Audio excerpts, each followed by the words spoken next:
Hello, my friends. Thank you so much for joining me.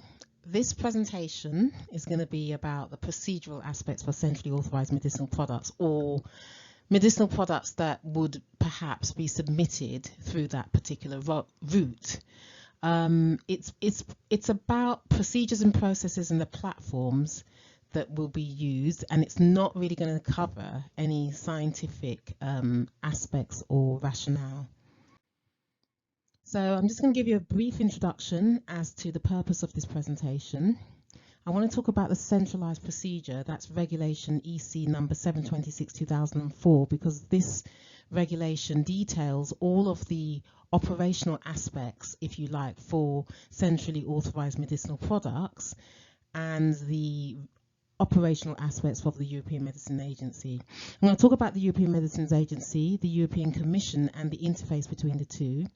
And then I'm going to go on about communication with the European Medicines Agency, or the agency, the various types, how you go about obtaining and being the correct person for communication, because you have to be registered to communicate with the European Medicines Agency.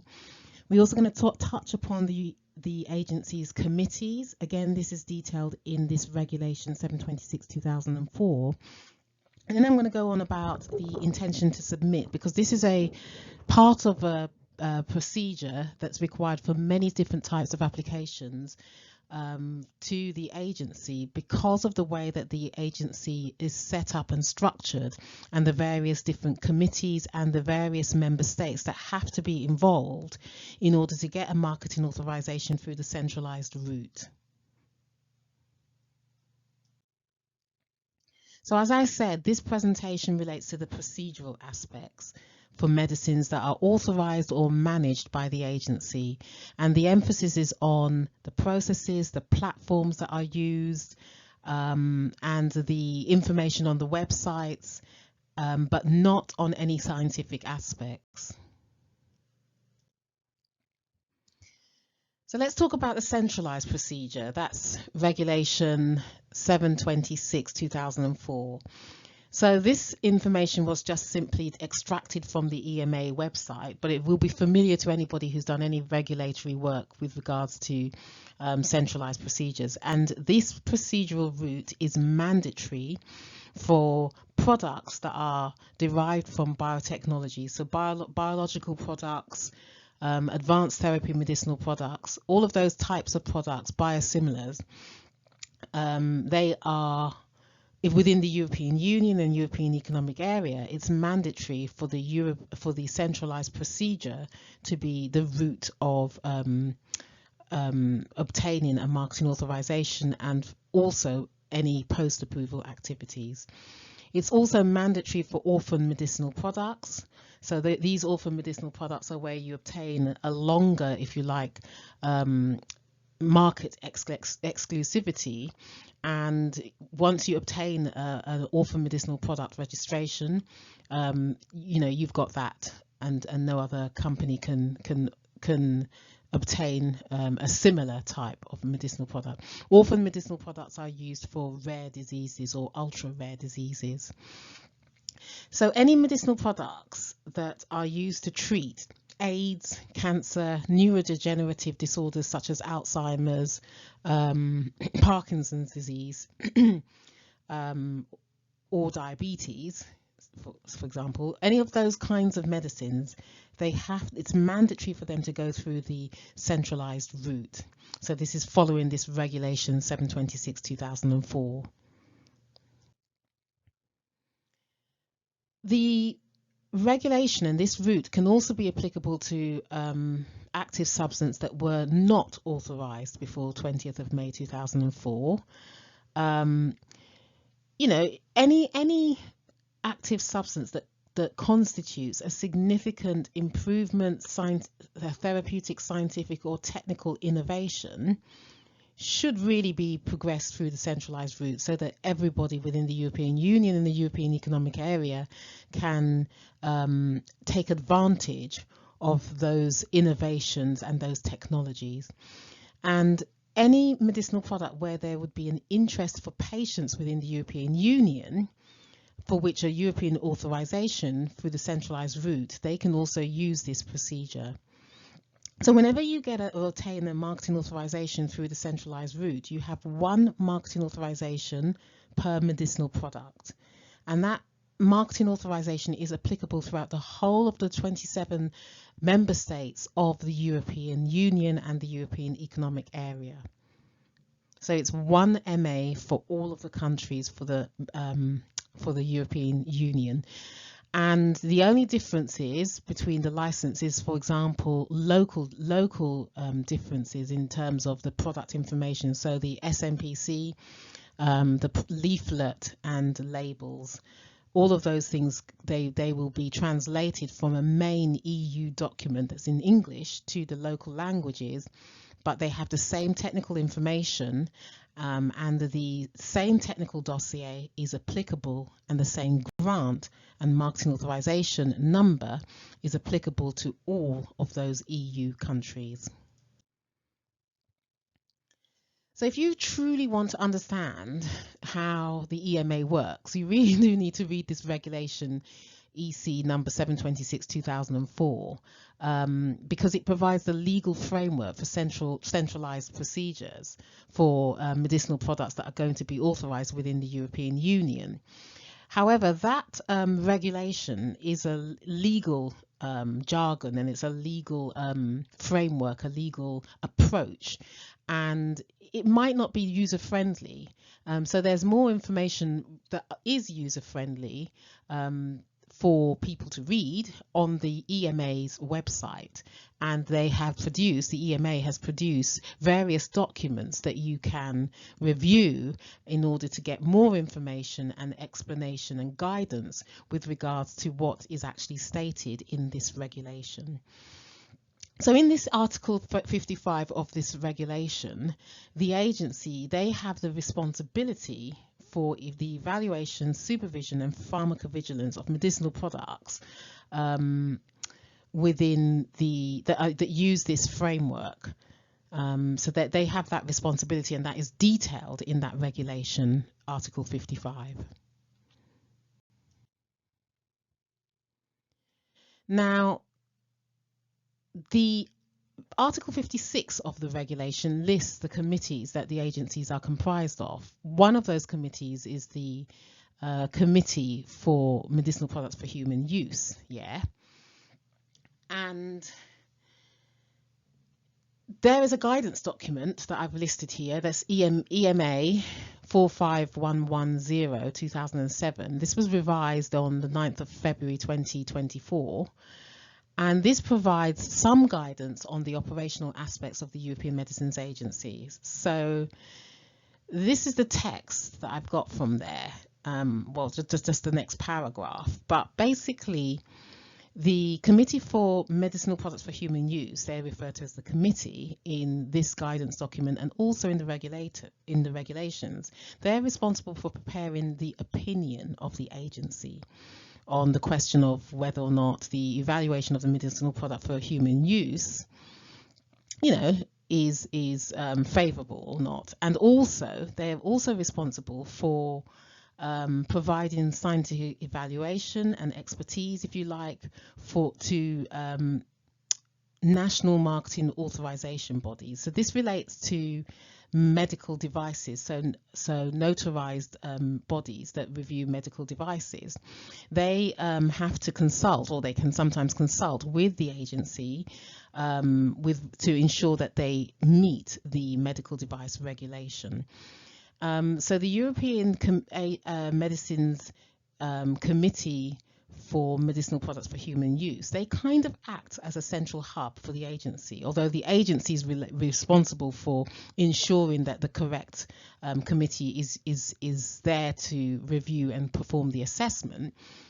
But they do act as the central hub for the agency when they're working with other committees or working parties, and when their participation is required. So, as I said, the European Medicines Agency, the CHMP, they do give expert advice to notified bodies. So notified bodies, they are independent organisations, and they are nationally appointed by the competent authorities of the EU member state, and they're responsible for assessing the compliance of medical devices with the EU regulations. So these are the Medical Device Regulation 2017-745 and the In Vitro Diagnostic Regulation 2017-746. Yeah, so before any medical device can be placed on the market now, from this point onwards, they have to comply with those medical device regulations. Yeah, and the European Medicines Agency, the CHMP, they can provide advice to these notified bodies as to whether or not compliance has been achieved. I just want to talk about the types of medical devices, because there are, so the medical devices that consist of I know, bandages or pacemakers, say, for example. So these are covered by the 2017-745 medical device regulation, but this regulation also covers active implantable medical devices. Yeah, and that's important because some types of medicinal products that are combination medicinal products or combined, that use medical devices that are integrated with the the active substance, say, they have to comply with this regulation, this 2017-745 medical device regulation. The 2017-746, this is in vitro diagnostic devices, and these are just devices that are used to test samples like blood or tissue, or they can be used for like diagnosing diseases or monitoring health. So any medical device that's used for that purpose, diagnostics, they have to comply with the regulation 2017-746 on in vitro diagnosis. So the advice that the CHMP can give can be something like, for example, diagnostic tools, devices with medicinal substances in them, and also devices made of materials that are going to be absorbed by the body, so they dissolve inside the body in order to do their job. Right, so just give a little information about the setup of the European Medicines Agency. So that the European Medicines Agency, when they're doing their assessments of any application, they consist of rapporteur, co-rapporteur and assessment team. So this is for marketing authorization applications and variations. And also maybe, for example, PIP, pediatric investigation plan submissions, and PIP modifications. So you have a rapporteur, and the rapporteur, their primary responsibility is to lead the scientific evaluation, and they prepare the draft assessment report and the final assessment reports as well. They're also responsible for coordinating the assessment. I think they're the main point of contact with regards to things like the list of questions and any requests for further information, and they manage follow-up questions as well, and they contribute to the final CHMP scientific opinion. So they're the main role of making the scientific evaluation. You also have co-rapporteurs, and they provide a supportive role. Now, for some applications, not all, they should provide an independent secondary evaluation, and that complements the rapporteur's assessment. So it's kind of like a second assessment report, and it can offer additional perspective on complex scientific issues. The co-rapporteur is not involved in every single application. I believe for things like type 1A variations, no co-rapporteur is required for that. I think the rapporteur doesn't even review it, but they may give it some overview and an oversight, but no co-rapporteur is required for that. But for type 2 variations, sometimes a co-rapporteur is the role of the co-rapporteur depends upon the complexity of the application. So ordinarily, the co-rapporteur is responsible for providing a supportive role. They review the application separately, and they provide a second assessment, and they assist in the CHMP scientific opinion ordinarily. And then you've got this assessment team, and this assessment team, they're responsible for, supporting, providing specialist advice. They assist with regards to drafting, reviewing and revising assessment reports. And again, they contribute during the discussions, or they contribute to the discussions during the CHMP meeting.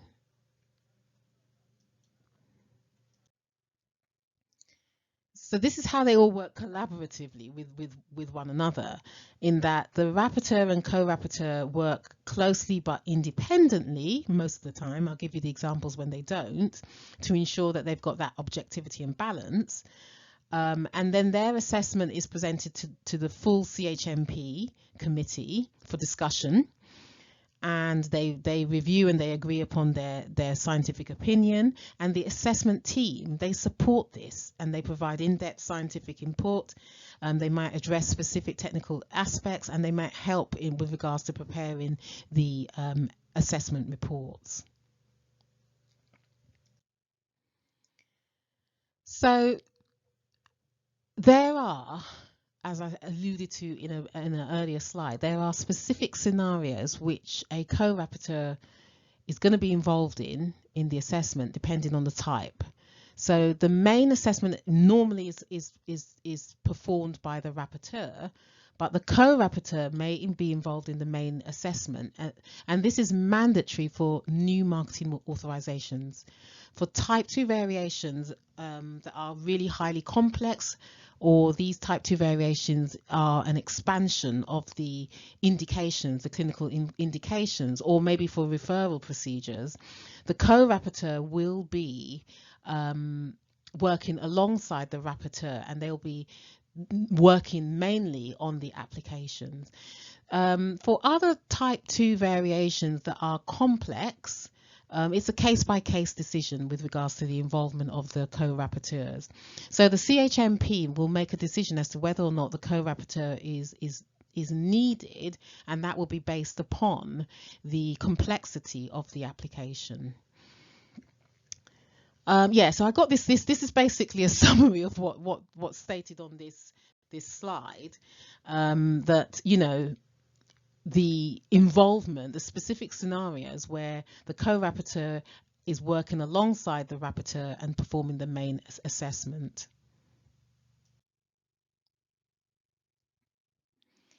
So how does this process work, and why is it set up like this? So as I said, the EMA, they perform their scientific assessment, and they do so using various committees. The CHMP, they act as the central hub, if you like, but it may not necessarily be the CHMP that's performing the actual evaluation. It depends upon the modality of the medicinal product, or the CHMP may be coordinating with various committees, or the CHMP may just simply be the central hub that hands over. Well, the European Medicines Agency ensures that the correct committee performs the actual assessment and evaluation. So once that has been done, once you've got your list of questions, all the list of questions has been answered, once you have got your final opinion, and this opinion has been accepted by the CHMP or whatever the committee that's reviewing the application. Once that's done, the European Medicines Agency adopts an opinion. So that opinion will be based upon the scientific data that was submitted during the application procedure, or the procedure, and that scientific data would be the safety, efficacy and quality data. So then once that opinion has been obtained, it's then transmitted to the European Commission, yeah? And the European Commission will then make an assessment on whether or not they will, the European Commission will provide a draft decision, but the European Medicines Agency, they will simply submit to the European Commission the assessment report, the scientific assessment report, the final assessment report, the recommendations for labelling, package, leaflet and product information, if it's a favourable opinion, and then The European Medicines Agency will also work in consultation with the member states through the Standing Committee on Medicinal Products. Now, the Standing Committee on Medicinal Products for Human Use is a committee that was established under the European Union law, and it's referred to in this this regulation 726/2004, and they play a key role in the regulatory decision making. So they operate under the framework of the European Commission, and they're part of the overall EU pharmaceutical regulatory system. So as I say, the decision that is made by the European Commission involves them just making an assessment with regards to EU law and regulation. They do not perform a reassessment of the scientific data. They just want to get endorsement from the Standing Committee members that the EU law and regulations have been followed, and that confirmation that the conditions for marketing authorization have been met. The European Commission are the only body that's responsible for issuing legally binding decisions, granting or refusing the marketing authorization. So the European Medicines Agency provides the opinion to the European decision that initially makes a draft decision, after consultation with the Standing Committee makes a final decision, and the time frame for that depends upon the application type.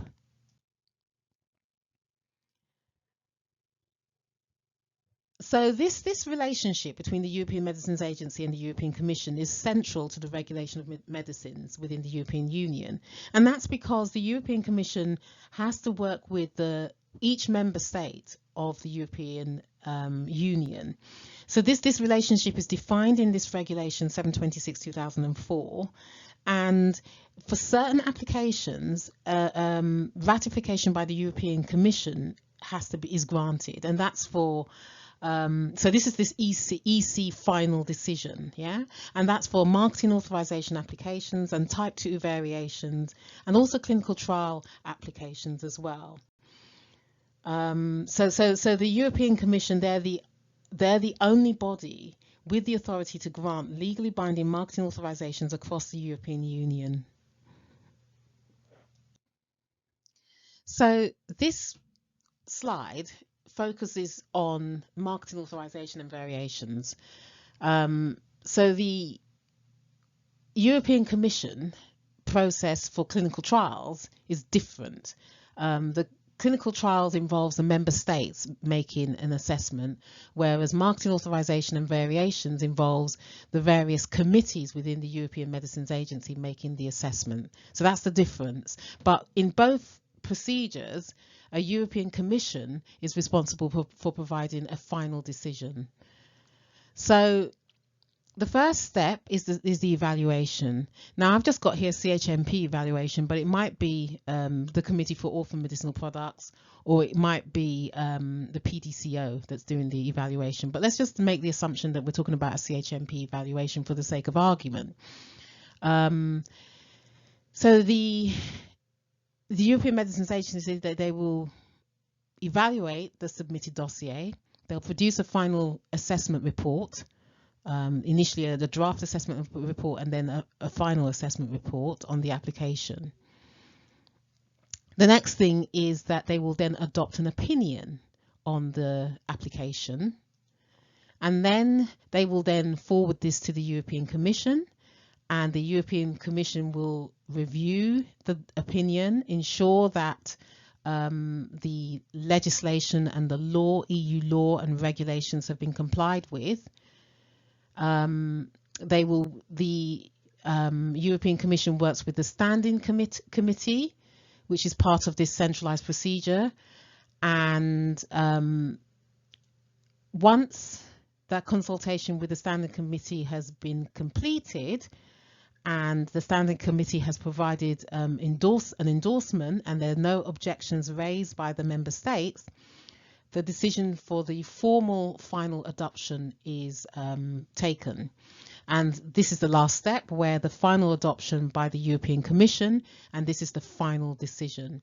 So this whole process takes a different time frame, this ratification process. So for type 2 variations, it takes 30 days. For new marketing authorization application, it's 67 days. This is days from the opinion of the European Medicines Agency. And for clinical trials, it's 5 days for the European Commission to provide their final decision.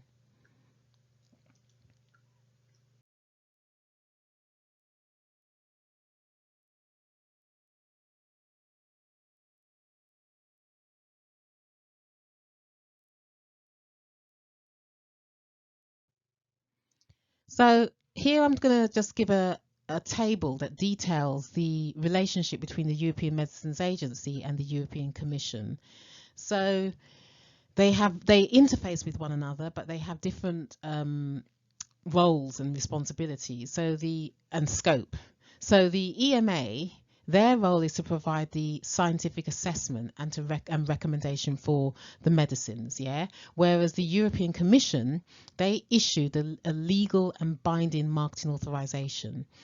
The European Medicines Agency, their scope is to provide expertise, scientific and regulatory guidance, whereas the European Commission, they're more administrative and they provide legal, and their emphasis is legal, or their scope is on the legal aspects, or maybe even political oversight.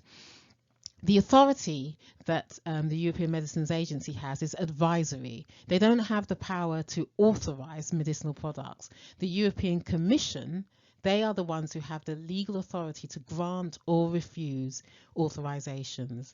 So the interaction between the two is that the EMA send scientific opinion to the European Commission and recommendations to the European Commission. The European Commission will review the opinion and they will issue their decision. And the jurisdiction is that the European Medicines Agencies have scientific committees and they work with the rapporteurs and co-rapporteurs, and that's their involvement, as well as also scientific advice working parties and biologics working parties. And the European Commission, they work with the member states and they implement the EU law. So this is just a slide that just, with the text, if you like, that just details what I've said in previous slides, and that is that the CHMP provides an opinion. This is then transferred to or transmitted to the European Committee. They come up with a draft decision, and they consult with the Standing Committee. And if there's no objections raised by the member state, then the decision proceeds for a formal adoption. And then this final adoption by the European Commission, after they've received endorsement by the Standing Committee. And this is the final decision, and it's legally binding across all of the EU member states.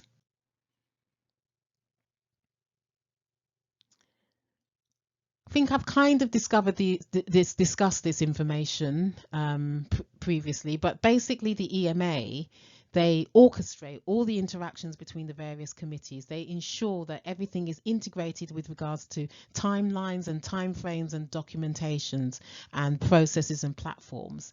But the CHMP, they often act as the central hub and consolidate opinions from say for example, the Committee for Advanced Therapies or the PDCO and PRAC, etc.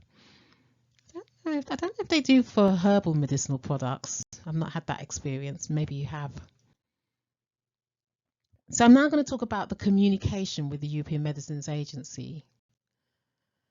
So there are two people that are authorized, or two types of authorizations with regards to communication.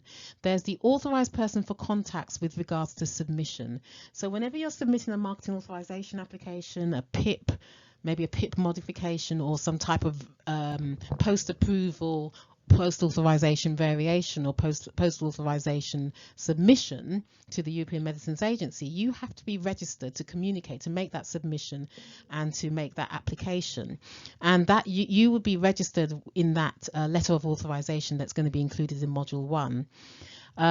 So this authorized person for contact is the official representative of the applicant, and your name has to be mentioned in the letter of authorization in order to make submissions on behalf of the applicant. The registered person for contact is a different role, although it can be the same person doing both. So the registered person for contact, they are like the point of contact between the EMA and the applicant, and they do certain correspondence, like for example, you know, any communication that like if the EMA wants to advise of an Article 31 notification that's going to be coming through soon, the registered person of contact may be the person that they communicate that information to. So the registered person of contact, they serve as the official point of communication between the applicant and the EMA. They may not necessarily be directly responsible for making submissions of regulatory documentation, but they can be the same person depending on the way the company is set up, or they can be different people. So both the authorized person for contact, i.e. the person named in the Module 1 document, the letter of authorization, and the registered person for communication have to be registered now through this IRIS platform. And they have to be registered there. So this IRIS is the Integrated Regulatory Information System, and it's part of the EMA's effort, if you like, to enhance regulatory efficiency, just maybe manage the workflow, document management, status monitoring of a particular procedure. So it's a useful platform that's used to look at or to you know, I guess monitor regulatory submissions through, and also to communicate with the European Medicines Agency on certain processes and procedures. So this is a screenshot of the web page. So this IRIS is a secure online platform for handling product-related scientific and regulatory procedures. So you have to sign in on this, and then you have to be registered. You have to be registered and have an EMA account. So these are the activities that can be performed on this particular platform. So this is orphan designation, scientific advice for human and veterinary medicinal products, inspections, priority medicines, pediatric procedures, etc. And also, as of January 2025, all post-authorization or post-approval measures should be submitted through this IRIS platform. I don't know that it's there. So if you want to access and make submissions, you have to have an active EMA account. Your organization has to be registered in the EMA's organization management service, which is part of SPOR database. You have to be assigned the appropriate user access role, and your product has to have a research product identifier. Again, you also have to have an account number. They've got some guidance documents for you to follow, and if you have any questions, you can contact the European Medicines Agency.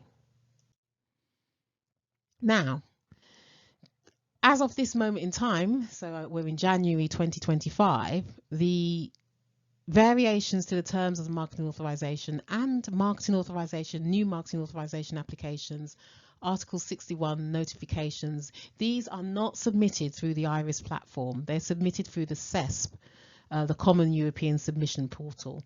In future, maybe the EMA are going to be gradually transitioning towards the IRIS platform for those kinds of applications, but according to the information that I currently have, the Common European Submission Portal is the route for variations and marketing authorization applications. So I really want to talk about the type of registered person for contact and the European Medicines Agency's committees, because depending on the committee that's going to be performing the evaluation, they require a specific person who's registered, and that may be the same person as the CHMP or not. So the CHMP, the Committee for Medicinal Products for Human Use, they are the primary committee for evaluating marketing authorization and post-authorization variations, and a specific named contact for making submissions is mandatory. Yeah. The PDCO, that's the Pediatric Committee, they also have a specific person that is required to contact them. But this person may or may not be the same person as the person registered for the CHMP. There is some overlap, because sometimes an application that may be applicable to the marketing authorization may require pediatric review. So there can be some overlap. It's optional or dependent.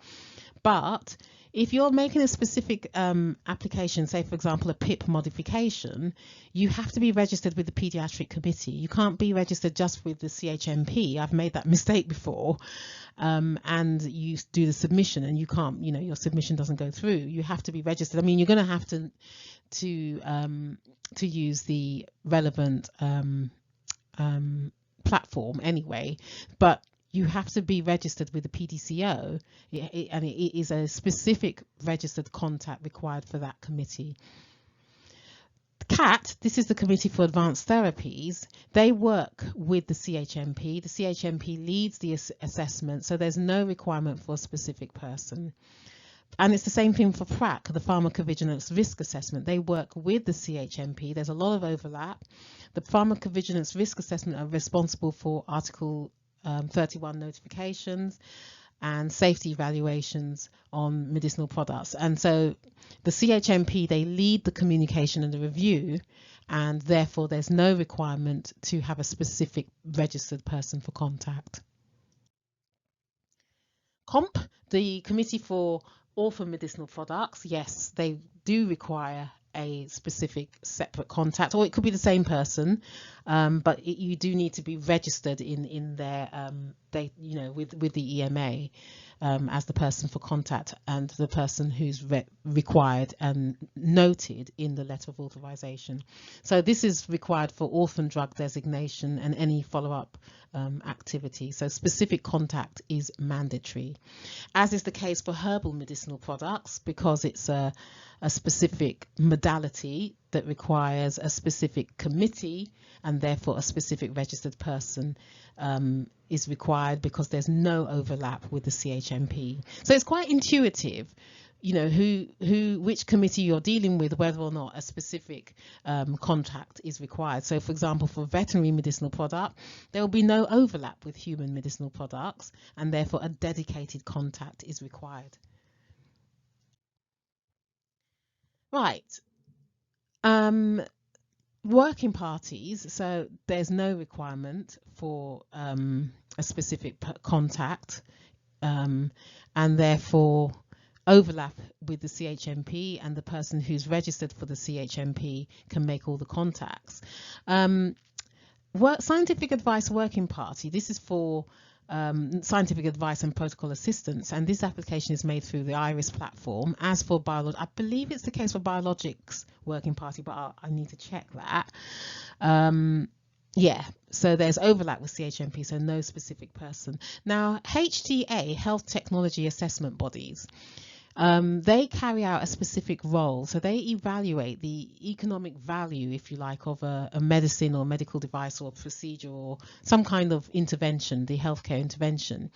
And those assessments, they're used to help and support the decision making of things like pricing and funding and reimbursements with regard to using those new technologies in the healthcare system. So it's a specific role. They do require a specific registered contact, but it's got here case dependent. There's no overlap with CHMP. Again, that's, let's say, case dependent. But a separate designation is required, and it's intuitive. You can see why that would be the case.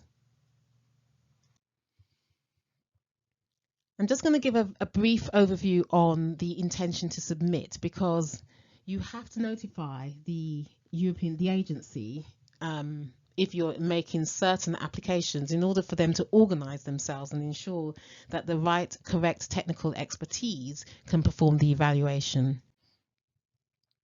So, as I said, for certain types of applications to the agency, you do need to notify them in advance of the submission. And this is through an intention to submit. And as I said, it allows the European Medicines Agency to plan their resource, to allocate the relevant committees or teams, and just ensure a smooth submission and evaluation process. So this slide details which applications require an intention to submit and the timeframes for that intention to submit. So marketing authorization application. Well, this is part of the marketing authorization application is part for centrally authorized procedures. Is part of a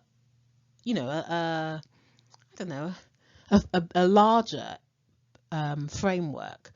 The intention to submit, because before you do that intention to submit, you really should be going through scientific advice, and you should be making sure that your dossier is in a ready state to submit.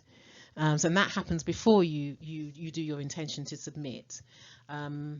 So once you are at that stage where you feel that your dossier is at the right stage, in the right state in order to submit, you do your intention to submit, and that has to be, you have to give them 6 to 7 months prior to your actual intended submission date. If for some reason you find that you may not be able to meet that submission date, you need to inform them as quickly and as soon as possible and reschedule. For type 2 variations, now ordinarily in the guidance documents for type 2 variations, it doesn't say that you need to provide an intention to submit, but I believe that certain complex variations where you've got a rapporteur and co-rapporteur required for the main assessment, you should provide an intention to submit. And these might be, for example, for where you're expanding the clinical indication, or for complex type 2 variations.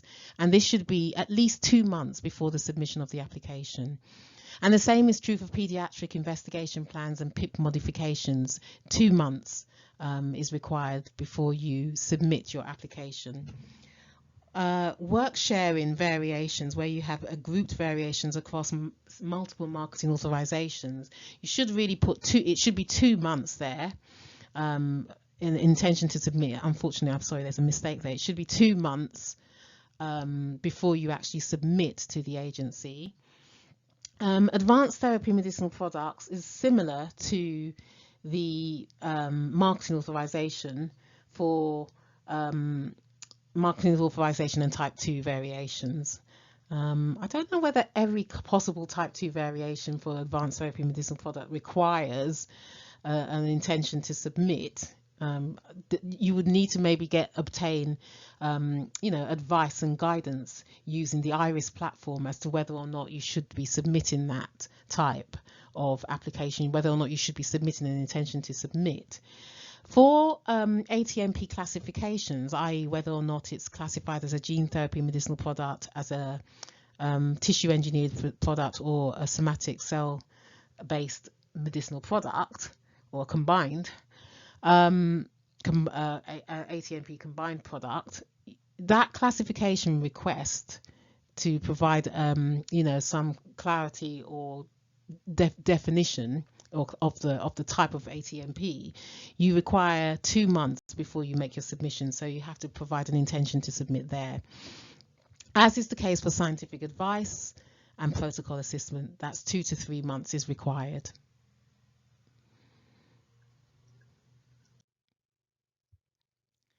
Where no intention to submit is required is things like renewal. So renewal, your renewal date and your renewal deadline is provided as part of your initial marketing authorization application, or maybe if you've had another renewal and you're required to do another renewal after that, a second renewal, you'll be provided with these timeframes, and they'll already be on the EMA's system.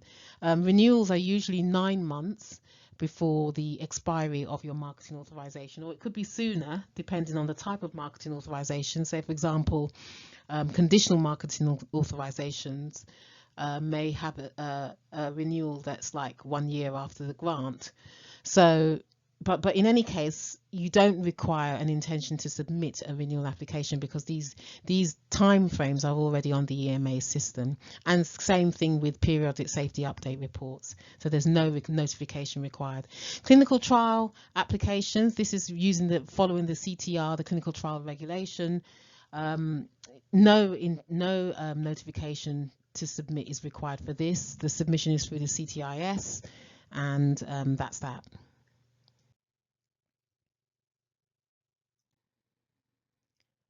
Right, so that's the end of my presentation. I hope that you have enjoyed it. I hope that I have clarified things and that this is an improvement on the previous presentation I gave.